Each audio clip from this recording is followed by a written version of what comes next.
Hello, welcome to Homeopathic Services. My name is Pierre Fontaine. I've been a professional homeopath for nearly 30 years, and during all that time, my entire professional career in homeopathy has been dedicated to the treatment of autism, finding out what this is.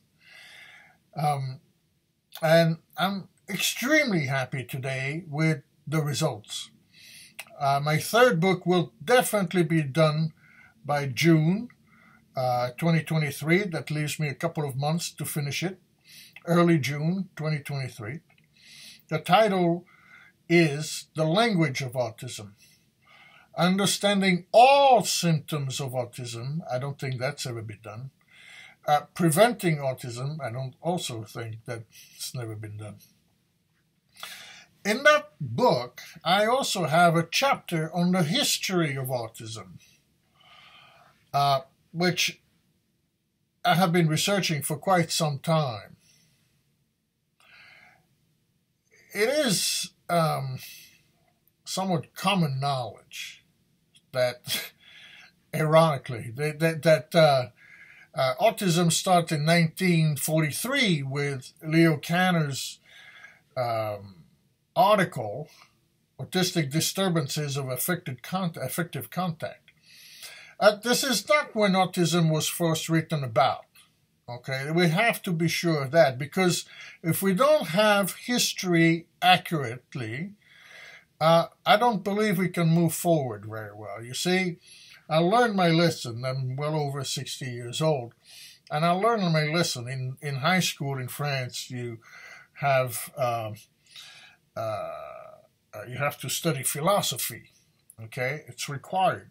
Now, we all sort of poo-poo over it, especially when you're 17, 18, you don't really care about philosophy, but I've come around on this one, understanding that had I studied harder, I would have prevented myself from some aches of various types that life can offer you. So understanding the history of autism, I think, is very important. Autism does not start with Leo Kanner. Autism actually is first written in 1911. Also, Kanner was Austrian-American, and another doctor by the name of bleuler wrote about it in Switzerland. All the psychiatry really had a kernel, if you will, in Switzerland and Austria. So Dr. bleuler in 1911 wrote about it. And he's the one who actually came up with the term autism. And he called it a childhood schizophrenia. He is the one who also came up with the word schizophrenia. You got to be pretty intelligent, pretty observer to come up with such a word. In any case, again, Kanner is not the first. He's not the second either, because you have a doctor in the USSR by the name of Sukareva, a female doctor, who wrote about autism 2 decades before, 1926.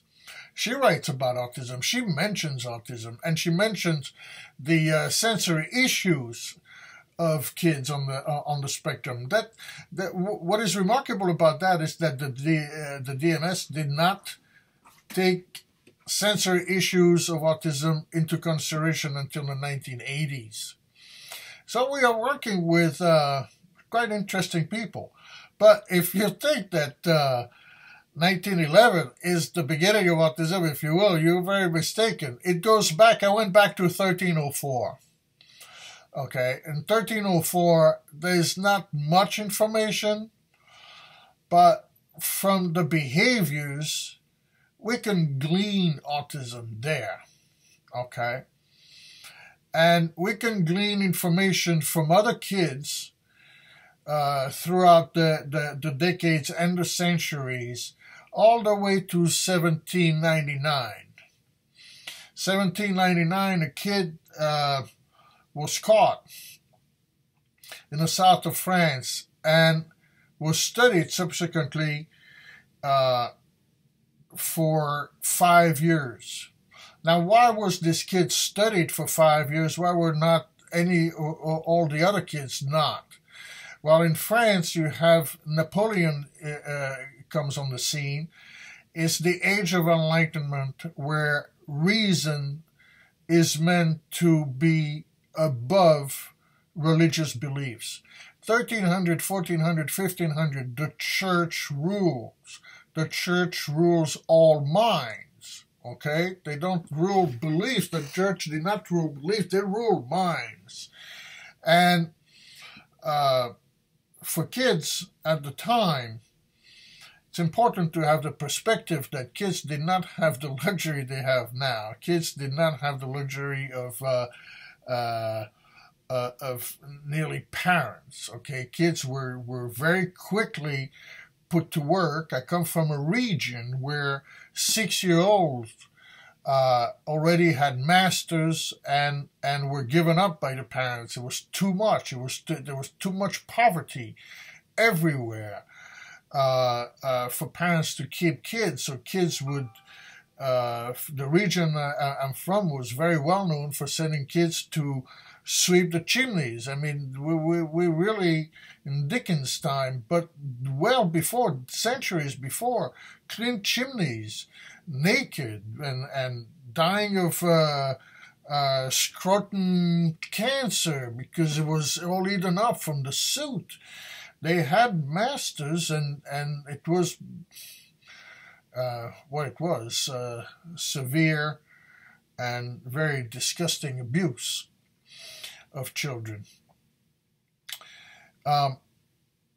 From that perspective, from that historical perspective, it's not far-fetched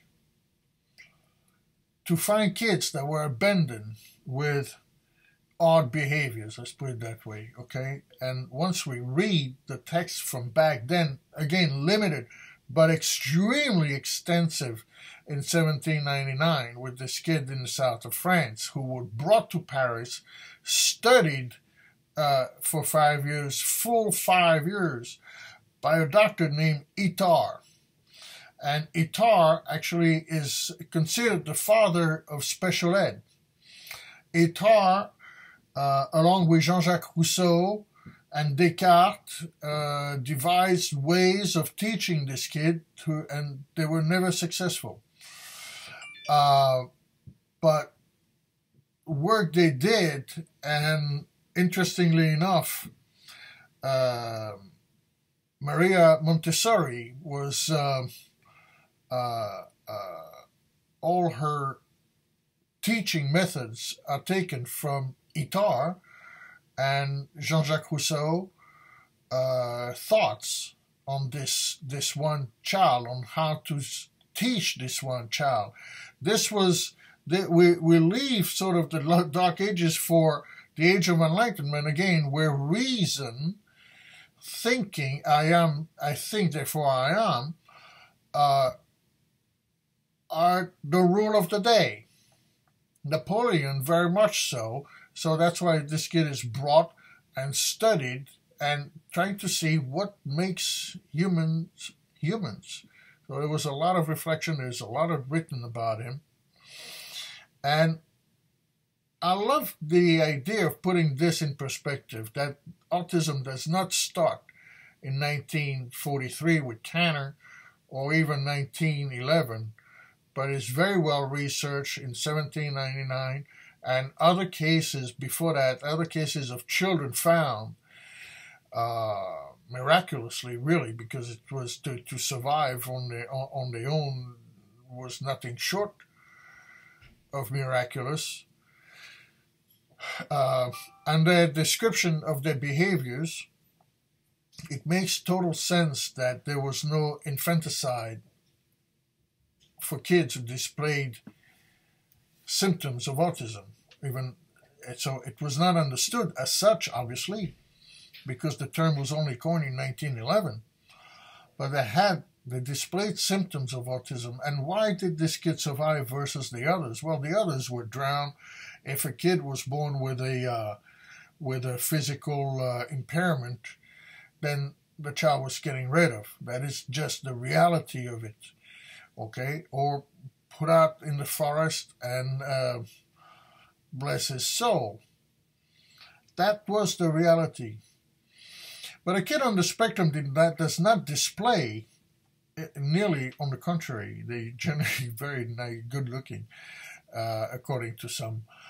They did not display behaviors or physical abnormalities, and so therefore were kept. And it's only later, by being difficult, if you will, difficult to tame. We can talk about that term back then, 300, 400 years ago. Difficult to tame, and that's why they were abandoned and from time to time found.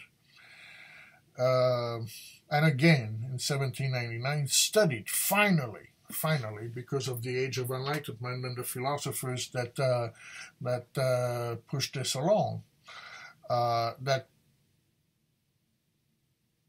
created the thinking that we are so lucky to be part of. That reason overall is better than beliefs, religious beliefs. So that's what I wanted to mention. That there will be there's a very detailed chapter on the history of autism. The true history, the complete history of autism in the upcoming book, The Language of Autism. Look for it. I certainly will make sure to speak about it, and I can't wait to have a copy of it in my hand. It is nearly finished now. I do need a little bit of time to complete it. And hopefully I'll see you soon. Thank you so much for listening on the history of autism.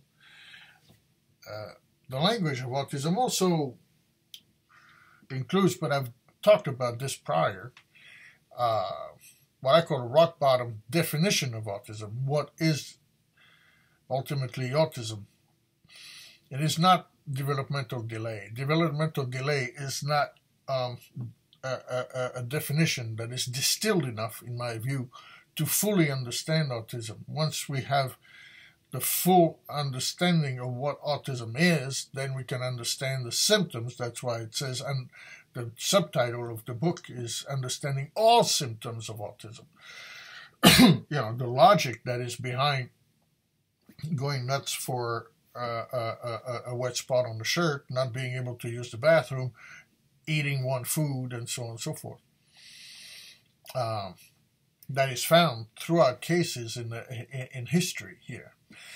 The reason why, there's a logic to all of them, believe it or not. There's definitely a logic to all of them, and that's what I was so privy to being able to figure out in the past year or 9 months or so.